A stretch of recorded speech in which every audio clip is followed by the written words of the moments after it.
સમાચારની વાત કરવામાં આવે તો ડભોઈ તાલુકાના સુપ્રસિદ્ધ યાત્રાધામ કુબેર ભંડારી મંદિરેથી ભગવાન કુબેર ભંડારીની ભવ્ય શોભાયાત્રા નીકળી।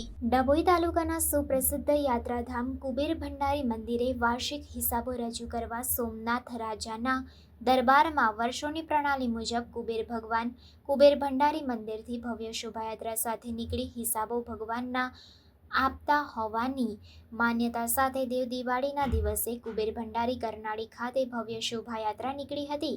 આ પ્રસંગે મોટી સંખ્યામાં ગ્રામજનો શોભાયાત્રામાં જોડાયા હતા। દેવોના ખજાનચી તરીકે કુબેર ભગવાનને પૂજવામાં આવે છે, ત્યારે ડભોઈ તાલુકાના કુબેર ભંડારી મંદિરથી વર્ષોની પ્રણાલી મુજબ સોમનાથ ભગવાન રાજાને ત્યાં વાજતે ગાજતે કુબેર ભગવાન વર્ષના હિસાબો બતાવવા દેવ દિવાળીના દિવસે જતા હોય, ત્યારે દેવ દિવાળી કાર્તિકી પૂર્ણિમાના દિવસે કરનાળી કુબેર ભંડારી મંદિર ખાતેથી ભવ્ય શોભાયાત્રા નીકળી અને નગરમાં ફરી સોમનાથ મંદિરે પહોંચી હતી અને ત્યાં ભગવાન કુબેર દ્વારા હિસાબો બતાવ્યા બાદ નિજ મંદિર શોભાયાત્રા પરત ફરે છે।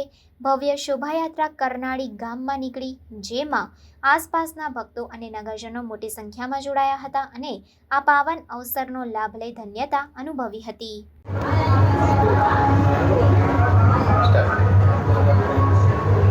આજે ભવ્ય શોભાયાત્રા નીકળી છે, વર્ષોથી પરંપરા ચાલી રહી છે। કુબેરેશ્વર મહાદેવની વર્ષોથી પ્રણાલિકા છે। કુબેર દાદા ભગવાનના ખજાનચી છે, પૈસાના માલિક છે અને આ જ ગામમાં આવેલું સોમનાથનું મંદિર, એ સોમનાથ એ રાજા છે। દેવ દિવાળીના શુભ પ્રસંગે વર્ષના અંતે નવું વર્ષ શરૂ થાય પહેલાં હિસાબ બતાવવા ખજાનચી રાજાને જાય છે। એ પ્રણાલિકાના ભાગરૂપે કુબેર ભંડારી ટ્રસ્ટ તથા ગામના લોકો, કારણ કે આ ગામનો વરઘોડો છે, ગામના લોકોનો ઉત્સાહ વર્ષોથી થાય છે।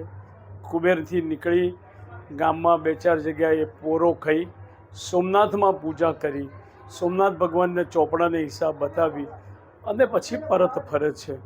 એ છે આજની પ્રણાલિકા।